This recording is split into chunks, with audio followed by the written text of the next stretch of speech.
Hey YouTube, good morning. We're back. We're going live. Thanks for joining us. If you're with us live on youtube.com/attacking third, smash that like button, hit subscribe. That way you get alerts whenever we go live. We have a packed show for you today alongside Aaron West, Christine Cupo, Sandra Herrera. I'm Lisa Carlin. Guys, it's so good to be back. Aaron, welcome to the StreamYard party. Have you done this with us before? I don't think I've done it with you guys before. I'm very happy to be here. It's a great day to be on Attacking Third, like every day that ends in Y. So let's get it cracking. Every day that ends in Y. Well, there are a couple rules when you're with us on StreamYard. You must have fun.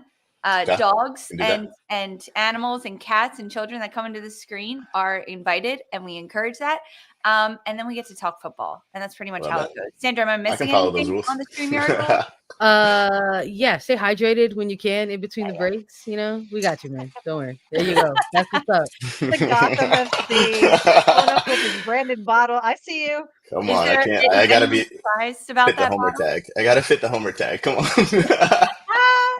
It's so good to have you guys here with us.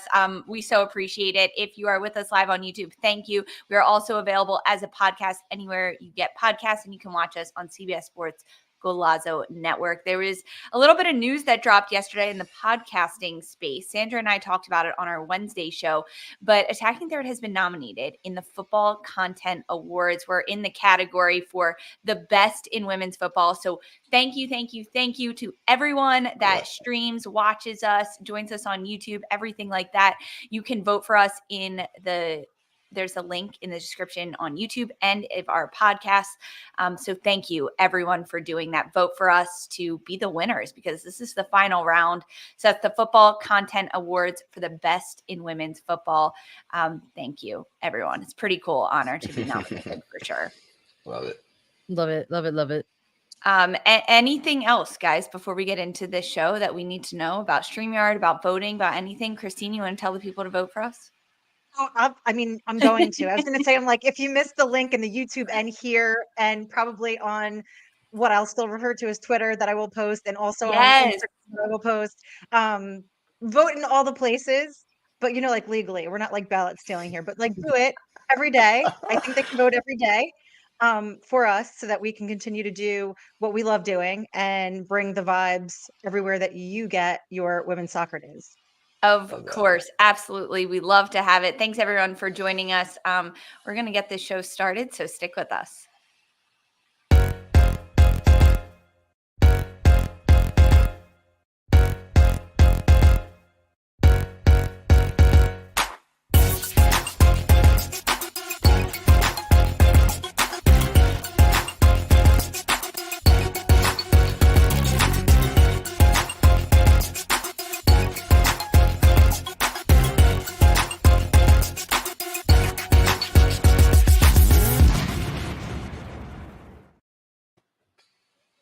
Hey everyone, welcome into Attacking Third. It's Thursday, so we are previewing everything around women's football that's coming up this weekend, including NWSL playoff push, the Barclays Women's Super League. We have week 2. We're taking a look at the teams, how the table shook out after week 1, and what could possibly happen at the end of this weekend. Alongside Aaron West, Christine Cupo, and Sandra Herrera, I'm Lisa Carlin. Sandra, it's good to have the gang all back together on this show together. I love it. I'm not gonna lie. I love when we're like in the little 4 boxes here. I feel like it's a throwback to something that you and I started. And whenever we get someone in here, it's like we're inviting them to like our home. It's like, hey, come through, hang out. Like, let's see what we're about. Like, let's do this. Aaron, come through, but like bring food. There's protocol in place here. Okay, like you need a little bit of wine, a little bit of food, but pull up. Yes, yep. Aaron, does it feel a little bit like the Brady Bunch? Like, I can look and be like, "Hey, Aaron." I feel like I am the oldest one here, almost certainly, and yes, I watched the Brady Bunch when it was on. So yes, a little bit, a little tiny bit. The story of a man named Aaron with 3 totally psychotic girls. There you go. None of them had hair of gold. That's incredible. For anyone watching, it's no longer Attacking Third. We are now a singing show, and we're a show about sitcoms. Actually, let's just start talking about our favorite TV shows. There you go. No, in all seriousness, we have a lot to talk about because NWSL playoff picture is taking shape. We have 4 teams that have already clinched. One team has clinched a top 4 spot, but there are still 4 spots up for grabs in the postseason. There's still 3 quarterfinal hosting positions up for grab. Let's take a look at the NWSL standings as we head into this week of action coming up, because we have a lot in store for match day 22. Orlando sits at the top of the table. They have 51 points. They've clinched a playoff spot. They've clinched a quarterfinal home game. Washington, Gotham, and Kansas City have also already clinched. And then point-wise, it's a bit of a drop-off. 10 points between 4th place Kansas City and 5th place North Carolina Courage, with Chicago Red Stars rounding out 6th place, Portland in 7th, and Louisville in 8th place. Louisville on 25 points. And guys, this is where the table gets so tight between 6th place and 11th place. Those 6 teams that are in the middle of the table, there are only 9 points separating them. You could also include North Carolina, that is right in the mix at 32 points.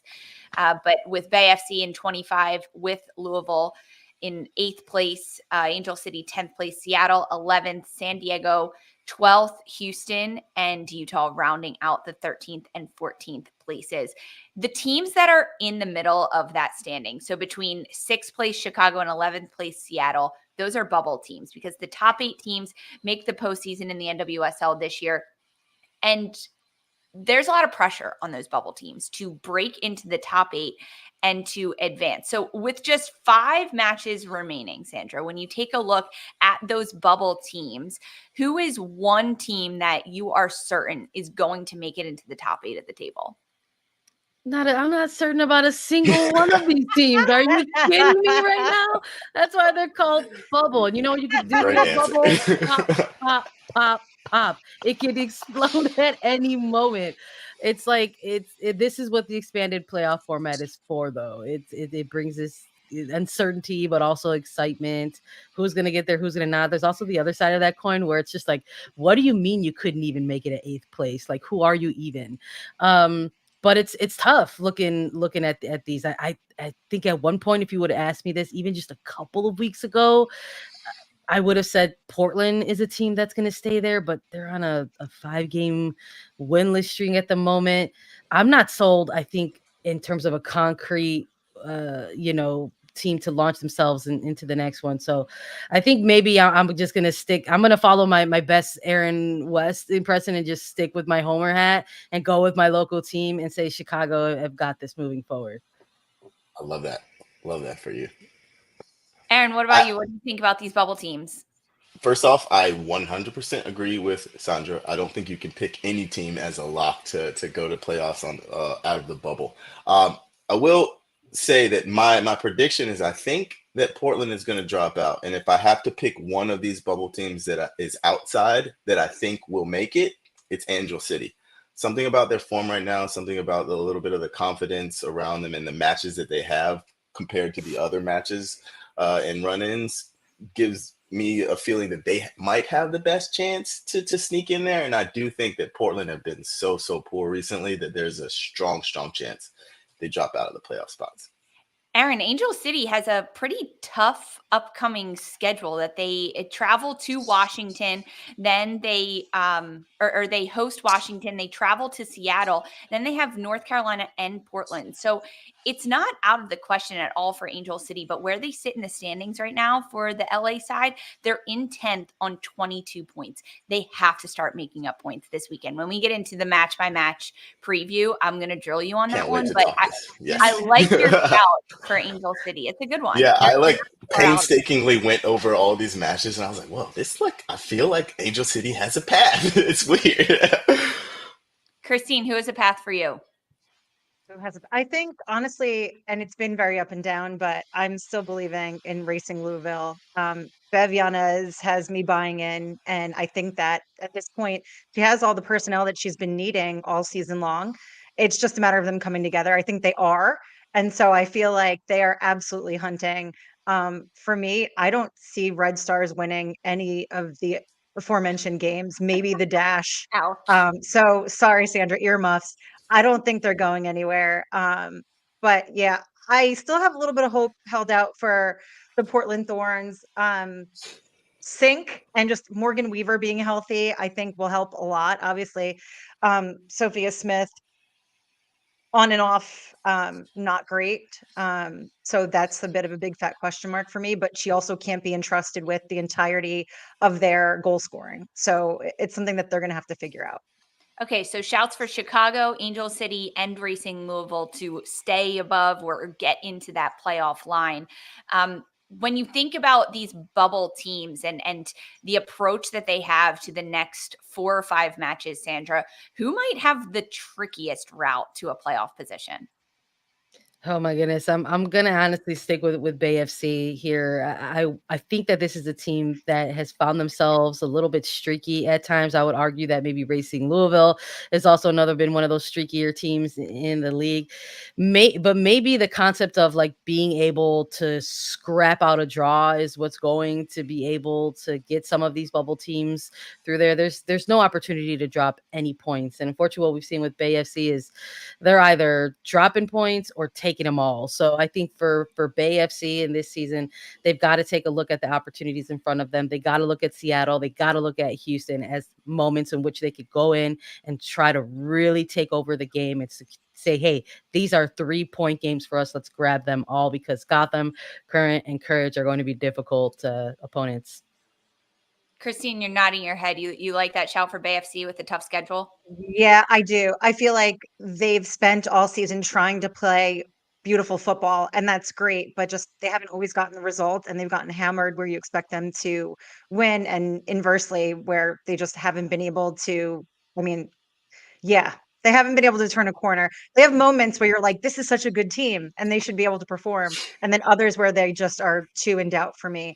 And that path forward is really brutal. I mean, anybody that has Kansas City in the next coming weeks even with them slipping in and out of form because they're making their little tweaks that they're attempting to do a little bit of risk reward balancing. I still would not want to be coming up against them, knowing that I have so much hinging on this for squeaking into playoffs. Like bubble is like the bubble's bubble for them at this point. Exactly. Yeah, that's such a good shout for Kansas City. They are hitting good stride right now, scoring in a lot of different ways, and they've got depth with Zenerato coming back.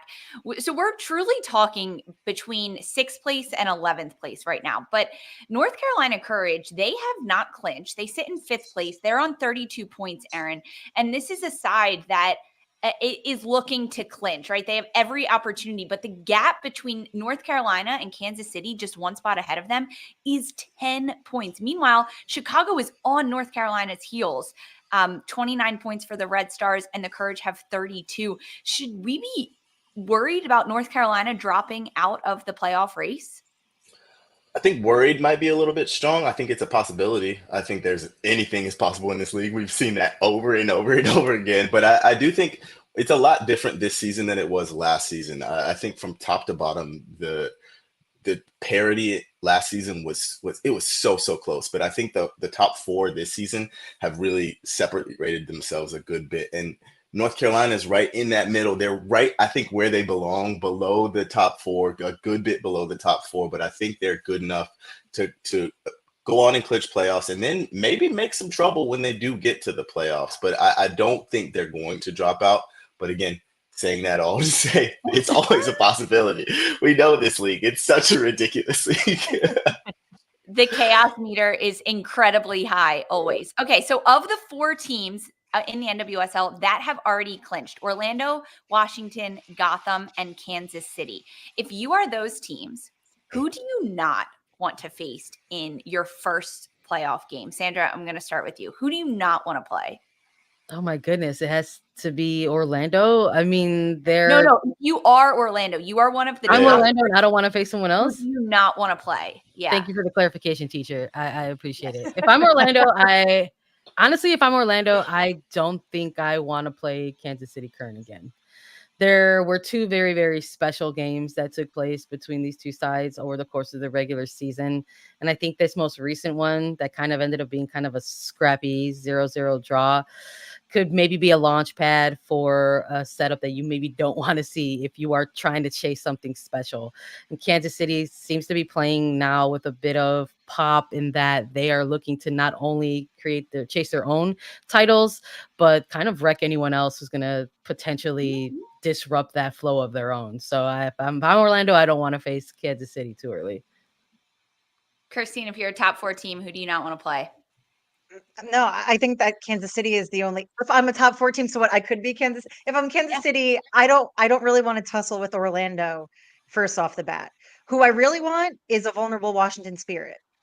If I have to pick out of the top just from first matches on, if they stay as they are right now, where Trinity's questionable with back spasms, they don't have Croy, they're missing a couple of other key pieces. I'd go them before I'd go anybody else.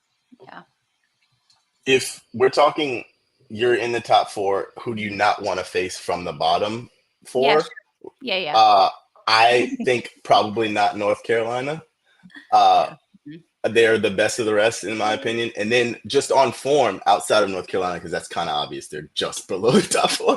I would say Louisville. I like their form. I like the confidence they have. I think Bev Yanez is the type of manager who can really rally her players and get them moving towards the common goal. So when you get to playoffs, that's exactly the type of team you don't want to face, someone who's united and actually really working together. So of the best of the rest, I think Louisville and North Carolina is pretty. I'm throwing Bay FC in the mix here because this is a team that is solidifying themselves defensively with Abby Dahlkemper continuing to get more minutes and reps under Albertine Montoya and with this new squad. And they're only coming off a 1-0 loss to Orlando, and they frustrated the Pride in their attack and what they were able to do. Bay is a team that down the stretch can upset a lot of different teams. They can throw the chaos meter through the roof. I think that's a really good shout because I don't think they're going to necessarily make the playoffs, but they definitely could ruin somebody else's day or two. We could even see it as early as this week. Playoffs hater award. You're like, who's the biggest hater? Yeah. Like, who is the Kendrick Lamar award for this season? Well, Bay FC, they have a big game this weekend against Seattle, a chance to pick up some points. NWSL is back in this match day coming up, and we are previewing every single match. Stick with us. You're going to want to hear our analysis, previews, maybe even some predictions on scorelines next.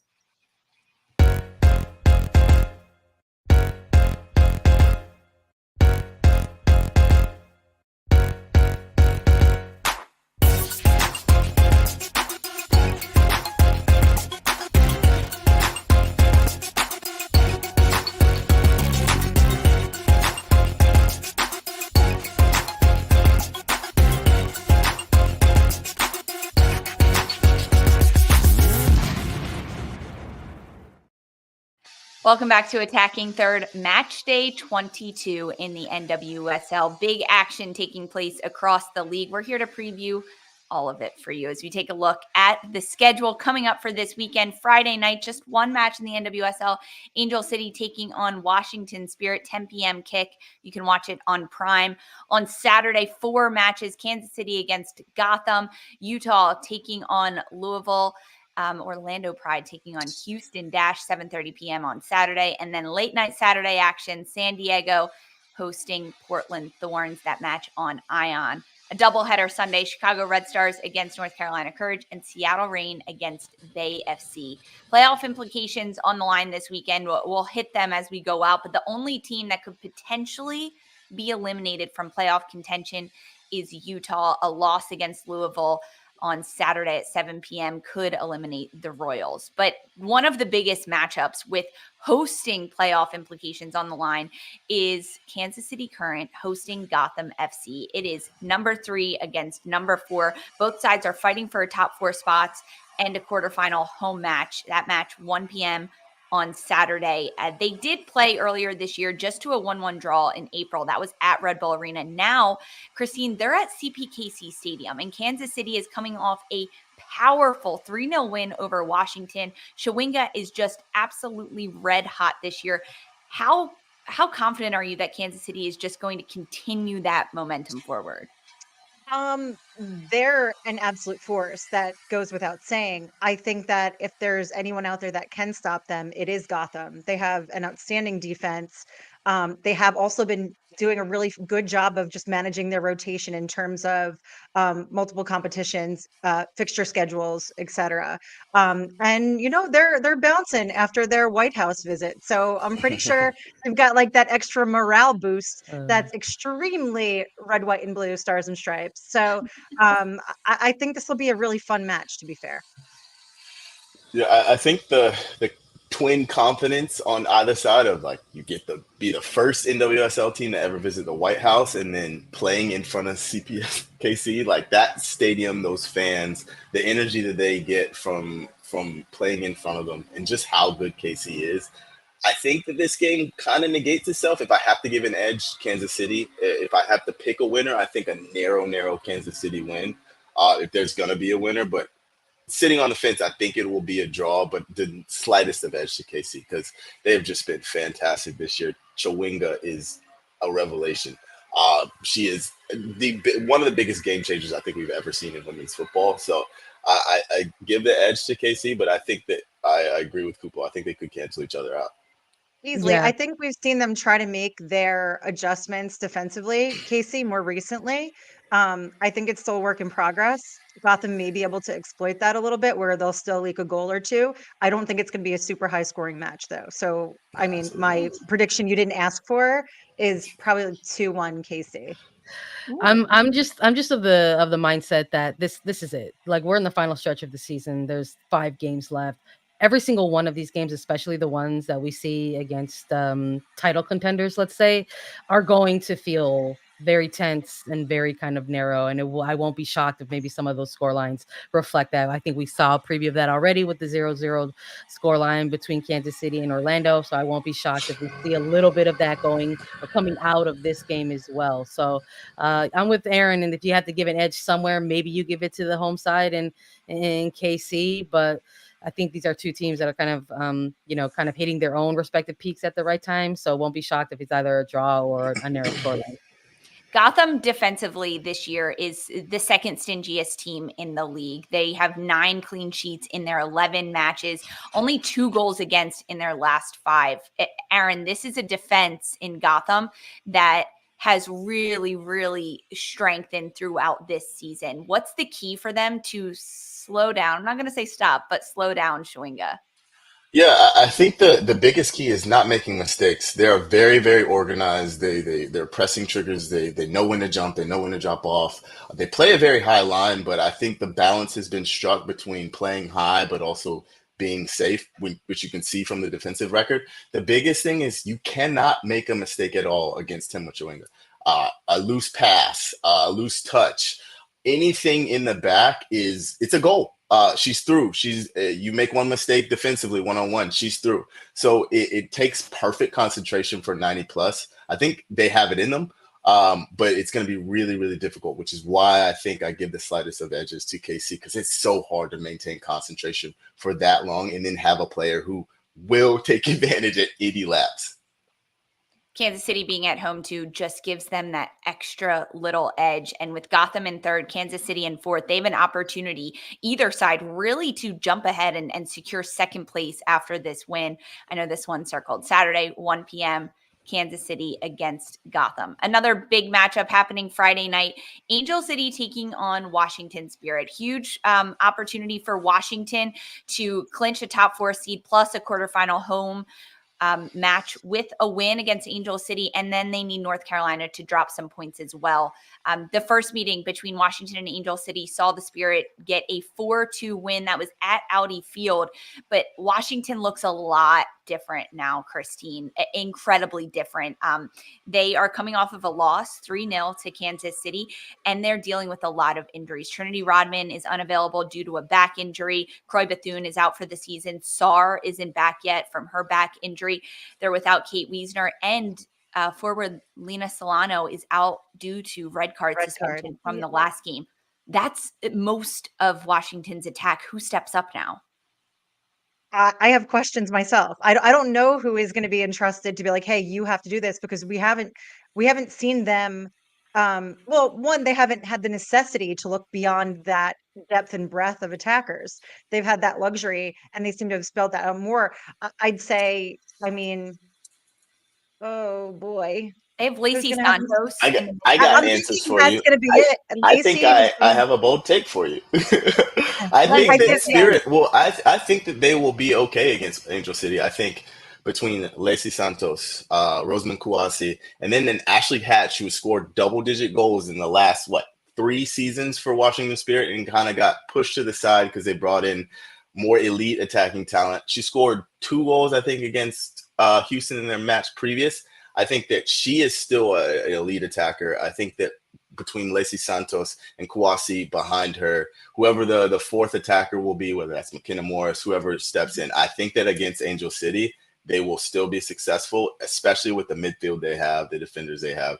I think that it was a little bit of a one-off when they played against Kansas City because that's the best team in the league, probably one of the best teams in the league. But against Angel City, I think that they will probably score some goals, and I think Lacey Santos will get a bag. I think Kouassi will have some fun, and I really think Ashley Hatch might get a brace or something like that. Washington. Soccer gods, forgive me. I blanked on Ashley Hatch. I was gonna say no love for It's her. easy to forget because she's been in the background all season. Yeah. I know, but how does that happen? She is so impactful, but she Yeah. also goes so forgotten, by me as well.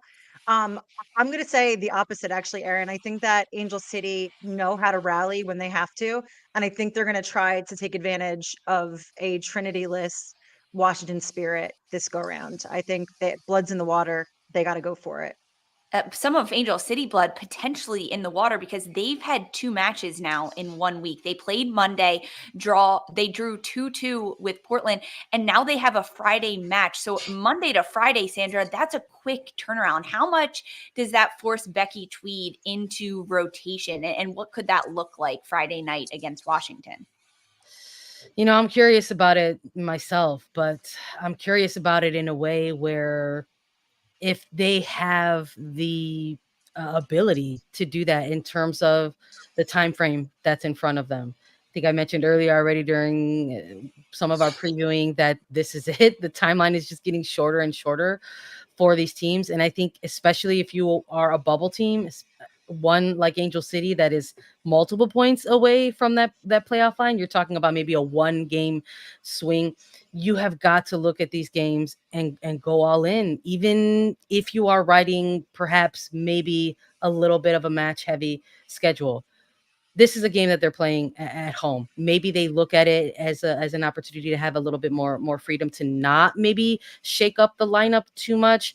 They get to train at home. You get to sleep in your own bed. Those things matter. You're not traveling on this type of week after you've had maybe some heavier fixtures. But they have to look at this Washington Spirit side.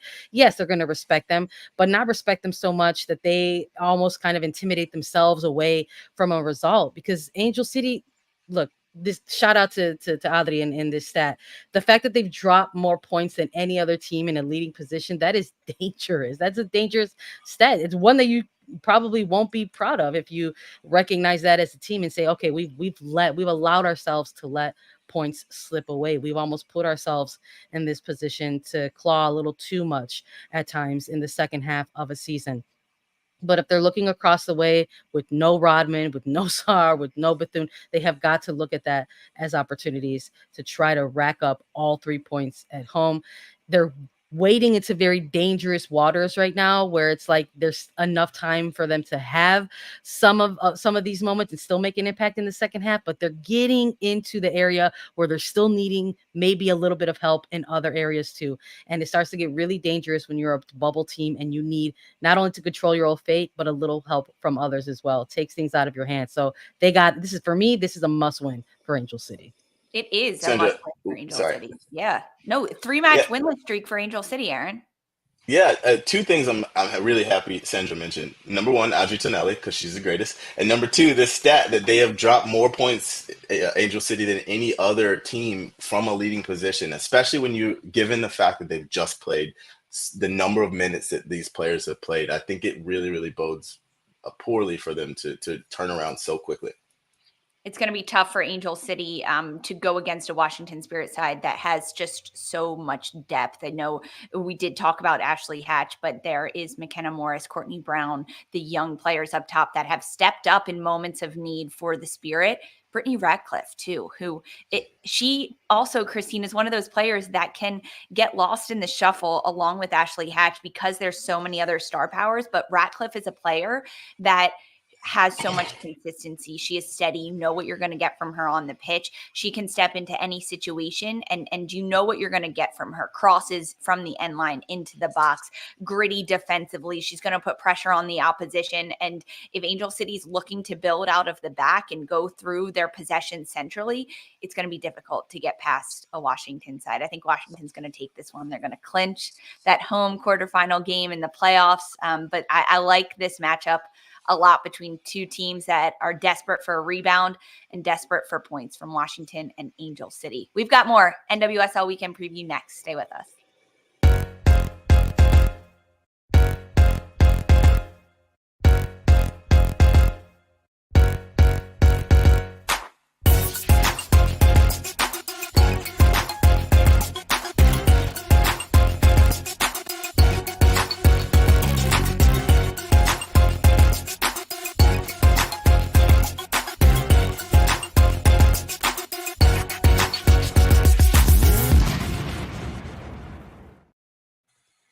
Hey everyone, welcome back to Attacking Third. NWSL Match Day 22 features the Chicago Red Stars taking on North Carolina Courage. 5th place North Carolina, traveling to 6th place Chicago. The points on the line here are so crucial for both sides. In June, they faced off at Wake Med, North Carolina, getting the better of Chicago 3-1. But Chicago right now, Sandra, looks a lot different. They're on a 2-match win streak. They've had 2 clean sheets in their last 2 matches. Alyssa Nair, goalkeeper, just signed a contract extension. I'm going to put you on blast here, bud. I'm sorry to do it, but you weren't sure how well Chicago would do about 2 weeks ago when we spoke about them coming into this playoff push, and they've gotten 2 wins. How have they impressed you in the last 2 weeks? Honestly, the new additions, and I don't mind being put on blast. Look, it's always the ones you love the most, right? That give you send you the most pain, right? And I think that's a mutual relationship here between me and Chicago. But I got to say, I think it's probably these new additions, Lisa. They are players that have provided a layer of newness and unpredictability to some game planning from Chicago that has gotten a little bit stale over the course of a long regular season. When you look across the board at teams and their tactics, I think at this point in the season, you were able to point to Chicago and say, this is what they're going to do. This is how they may line up. And this is what we're going to do to make sure that we walk away with 3 points because of their lack of fluidity in that sense. But with new players into the mix, maybe it gives that layer of jarring up the opposition's game plan. There's now another very impressive attacking type of player to keep an eye on, to keep a mark on in Ludmila. And now they had their hand forced in making adjustments. With no Sam Staub, they're starting to give Kari Recaro consecutive starts at the center back position, which I think for a lot of us who go here, we're maybe kind of screaming at that from the jump, because some of us remember a very good Kari Recaro sharing some center back responsibilities at Notre Dame collegiately. So this is not a position that she's unfamiliar with having success in. And it seems to be like there's some success now in that moment for Chicago. They have a little bit more stability now in that back line. That's obviously very helpful for Alyssa Nair as well. And up top of things, with Julia Grosso kind of working her way into the mix with Ludmila as another option. Again, it forces other teams, opposing teams, to be a little bit more honest when it comes to going up against the Red Stars. This Red Stars team has added in Brazilian international forward Ludmila, who's coming off her first goal for Chicago last weekend in the Red Stars 1-0 win over San Diego. But Aaron, we haven't heard from Mallory Swanson. And by heard, I mean seen the celebration goal finding the back of the net. How can Ludmila and Swanson evolve their game together to be more effective in this match?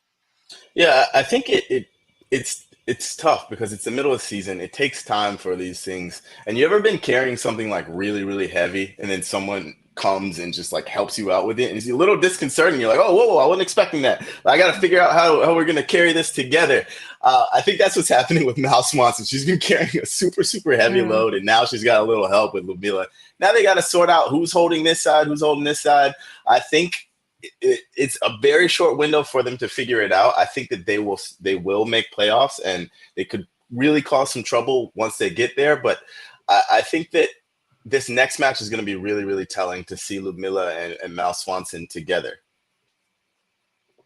Christine, for this North Carolina side, they have an opportunity to play spoiler in this match because if they win and they pick up 3 points, they can prevent Washington, Gotham, and Kansas City from securing a top 4 spot. So not only are the points crucial for North Carolina in their own playoff hunt, but they can throw a lot of other people off their scent. How can North Carolina do that against a Chicago side? Oh, yeah. Lob an absolute chaos grenade. Why not? No, they're more than capable. They have Caro back, Haley Hopkins, Ashley Sanchez. You got Pinto stepping up last week to score a goal. I think their firepower is in place. Casey Murphy needs some help, and she needs to keep a clean sheet. She hasn't done that in, 4 matches now, maybe 5. I don't know. Fact check me. They need to be more sound on that side. And I think they can sort of right the ship. I think that the Courage will stay in playoffs. So I'm just waiting for them to clinch. Just get it together, guys. Get it together. This is a road match, Christine, for the Courage. I know. And they need that. They need that. They need it for their confidence, right? Going into the final 4 weeks. Like home, I'd have fewer doubts. On the road, they really need to figure out get a Bruja in there, get a Strega Nona, like somebody light a candle. I don't know what their problem is on the road. It could just be field dimension, maybe just they're used to playing in tighter spaces, but they need to figure it out. Yeah, there's a lot of different factors potentially that comes into it. Sandra, while we have you and we're talking about Chicago, any update on the potential debut of the Moroccan international forward Rosalia Ayan, who's on loan from Tottenham right now with the Red Stars? Could we see her? Well, she is in fact here, so there is that. But I look in terms of her arrival, getting integrated into the team. If we see her on that game day roster, if she's available, it's might not be as a start. Maybe she's someone that you start off on the bench to kind of continue a little bit of some of that unpredictability that new players or rivals have presented for Chicago. That's what I would like to see. At least maybe this is someone that you bring in for a Swanson or for Ludmila later in the later stages of a game, depending on what the game is giving to them. I like it. In the Pacific Northwest, at Lumen Field, Seattle Reign in 11th place are hosting 9th place Bay FC. This is a bubble matchup for these sides. Earlier, Aaron, when they met in April, it was 3-2 in favor of Bay, but now Seattle, they're coming off a 1-0 loss to Houston, a 2-match losing streak. They've been shut out as well. How does Laura Harvey and the Reign get attack going? What's the key when they're in the final third? They've been really, really poor, and I don't see them getting it going in this match. Bay are very solid defensively. Abby Dahlkemper, we've had her on the show. She's a pillar in that back line. Emily Minguez is fantastic beside her. I don't think that Seattle will be able to find a way past. I give a very slight edge to Bay. If they can find the back of the net, I think they win. At the very least, I think they get a point out of this one to Bay. Yeah, I'm with Aaron, honestly. I think you got to take a look also at when these teams first went head to head. It's a 3-2 scoreline, but this is also in April, which I think we can all agree was just a completely different time of the season for this league. And I was a different person back then. Yeah, we all were, right? And I just think like with what Seattle's giving, like they're not part of really those type of games anymore. We haven't seen like 3-2 scorelines really for Seattle. We haven't seen them kind of just crack goal after in the net. And so I would argue or co-argue with Aaron that the scales might be tipping a little bit in Bay's favor, even if they are the home side, even if they're the ones with that little slight advantage going into this game. I think Bay at this moment of the season is playing for a lot more, and hopefully they will continue to play motivated by that. What do you think, Christine? For this Bay side, defensively, they're solidifying themselves a little bit, right? Against North Carolina, they picked up points. Against Orlando last week, it was only a 1-0 loss. Defensively, Bay's coming together at the right point in the season. They are coming together. I'm so sorry, Laura Harvey. Yeah, I think Bay locked this in. I think they're another team that are going to rally, but I don't know how the prospects will be, but I think they're going to come up with the win here. I like that, Shal. This is a Seattle side, though, that right when you look at like the scheduling for Bay FC as they head into these final few weeks, they are a team that has the hardest schedule coming up. And this is an opportunity for Bay to pick up points on Seattle, but it has to come down to their balance on both sides of the ball, whether it's offense and defense. But meanwhile, for Seattle, they're struggling, Sandra, to have a lot of that consistency. Who can they rely on offensively?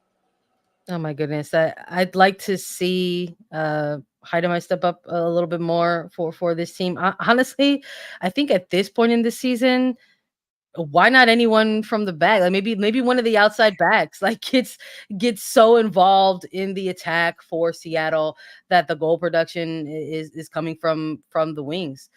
I think at this stage of the season, in Seattle's case specifically, you almost got to take it where you can get it, let alone picking a focal attacking player and saying, yes, go out there, Veronica Lasco, and save us. Like that's not only unfair to one specific player, but I think a number of players in the team who can maybe find themselves in positions to score.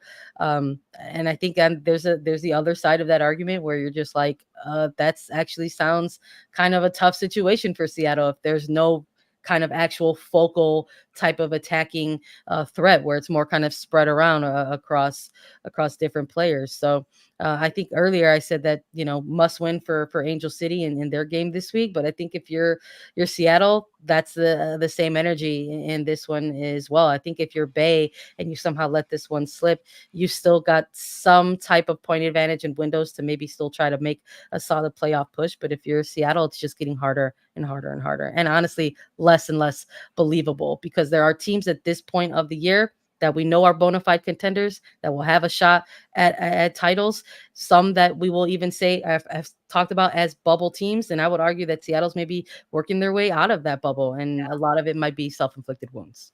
It's tough. It's been a tough run for Seattle. They have a tough next few weeks of the NWSL season. If Seattle can get it done, it's going to fall on the shoulders of G.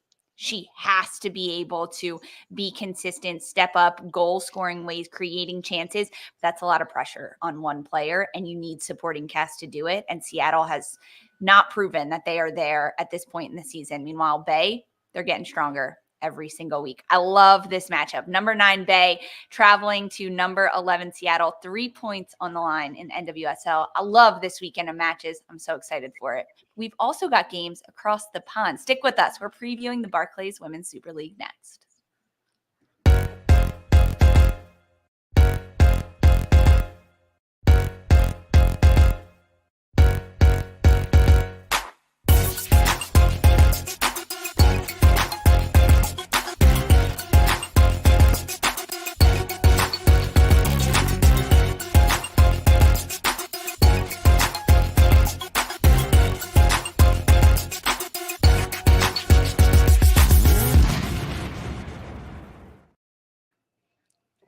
Hey everyone, welcome back to Attacking Third. The Barclays Women's Super League Match Day 2 is coming up this weekend, which will force some change in the table as after we saw it after week 1.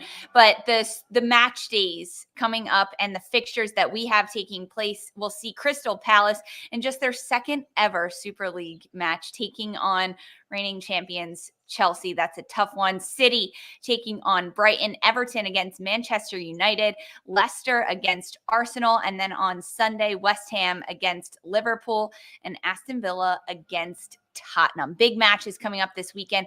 We have to start with Manchester City against Brighton because Brighton, they're at the top of the table coming off a 4-0 win over Everton. Kiko Seke had a hat trick.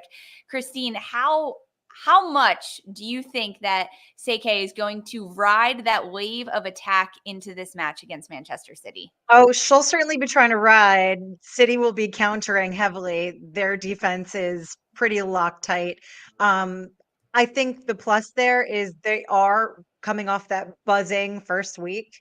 And I think that they don't have the time to doubt themselves per se. I think coming off of that and riding directly into a City match, obviously they know it's going to be a difficult fixture, but I feel like they have really, really good technical smart players, and they could give City a run, especially if City show up at least for the most part like they did in Arsenal the first half.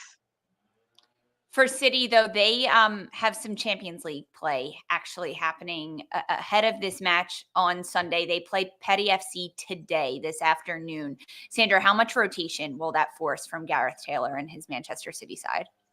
It'll certainly force his hand at least a little bit. I mean, and then I think we're also have to take into consideration any type of injuries or suspensions that this team is already navigating early in the season. But I think one player who's likely to still be part of each of these fixtures for Man City is going to be Miedema. I think really has just sort of reannounced her return to this world of soccer, whether it's been in Champions League or now with the regular season having officially kicked off. So some minimal, but one who I think is going to stay a lock is going to be Miedema. Ooh, Miedema. Aaron, does she find the back of the net again? I think she probably does. She's first off, I hate that she's in a City shirt. I hate that she's no longer an Arsenal player. I think that City are a better team. They will probably win this, but Brighton have some players that can really hurt you. Fran Kirby is class. Like Cupo mentioned, they have some really technical players. Kiko Seke, obviously. Nikita Paris, that's an England international. They have players that can really, really hurt you. Saying all that to say, it's still City. I think they are far and away a better team than Brighton. I think Miedema will probably find the back of the net. And I think that this will be a win for City. But saying all that to say again, could spring a little surprise. I could see Brighton maybe finding the back of the net and this being like a 3-1. Manchester City has not kept a clean sheet against Brighton since January of 2022. So the odds of Brighton again scoring against City, very likely, I'd say, coming into this match. The partnership between Bunny Shaw and Viv Miedema, I am so excited to watch that continue. Yeah, I hate it. Develop at City. I love it, Aaron. Yeah, I hate it. We'll get into Arsenal, but we've got Chelsea taking on a Crystal Palace side. Crystal Palace, they struggled, Sandra, in their opening match day, falling 4-0 to Tottenham. But a lot of lessons learned for Crystal Palace in their first ever Super League game. What's the next step for them against Chelsea? My precious Palace. The next step is to now not Palace stand. We're just gonna give that one I just gonna have to own it. I just got to own it and claim it. Yeah, I think the next step is to not concede 4 goals. I hate to simplify it like that, but that's not going to be any type of a winning recipe or the way you want to kind of start off your campaign. You know, you put yourself in not only a loss is a loss, sure, but how that loss comes to life is tough. We're talking multiple goals, a red card, right? This is not a way you want to get things started. So maybe, just maybe, this is a game where perhaps they can see just 3 goals, right? Work your way up towards it, because the thing about Palace is that they're going up against my actual favorite team, which is Chelsea. So I think Chelsea's got this one in the bag. Aaron, how can Sonia Bonpastor's side continue to grow from opening match day? They only beat Aston Villa 1-0. What's the evolution there for Bonpastor? Aaron, we can't hear you. She's still got to put her imprint. My bad. I was muted that whole time. She's still got to put her imprint on this team. She's taking over from a legendary manager, Emma Hayes. And the biggest struggle when you would do something like that is how to keep something that's been successful while still kind of putting your own fingerprints on it without flipping the boat over. There's a bunch of mixed metaphors in there, but you get it. And I think it's going to be a work in progress as she kind of tweaks the things that she wants to change from Emma Hayes' side while keeping the things that made them really, really good. And I think it's incredibly early in the season. I think this team has too much quality to not be at the top or thereabouts at the end of the season. And I think Sonia Bonpastor is too good of a manager for them not to be up there. It's just going to take a little while for these little kind of rough spots to get smoothed away. Clinical in the final third. That's a key for Chelsea into this match. Now, we only have 2 minutes left, and I did that on purpose because Arsenal is taking on Leicester City. I knew you were going to do that. I knew you were going to do that. Arsenal fans on this show, Sandra. So, Christine, what are you watching for from the Gunners this weekend? What am I watching for? Well, first I want to get through today's second leg against Häcken. But once we get through that, Leicester, I think they did great against Liverpool to get that point. They're going to have to look out for Yuta Rantala, but otherwise I think Arsenal altogether great. Hopefully Leah Williamson will be back. I know she's been out on concussion protocol. Unfortunately, that's just brutal. But I think that Arsenal looked great. Codina had an absolutely great match last week defensively. Things are coming together. They looked beautiful the first half. I want to see more of that as they move forward match week over match week into a full 90-minute performance. Who can Arsenal, Aaron, rely on to score and be a threat up top? Meaty. We got to love Beth Mead. She's fantastic. So much class. The biggest worry for me is that this is a massive match today against Häcken. They lost the last match. It's a really, really quick turnaround. A lot of emotions. A lot goes into this when you go from Europe back to domestic league. So got to handle business today and then kind of see who's has the legs to play on Sunday, who's going to be healthy. But if any, I think this Arsenal team will go where Beth Mead goes. This will be Arsenal's fourth match in just 11 days coming up on Sunday. We've got Champions League action today, NWSL Super League this weekend, everything, guys. And we'll be back in studio on Monday to recap it all. Thanks for joining us, and we'll see you then.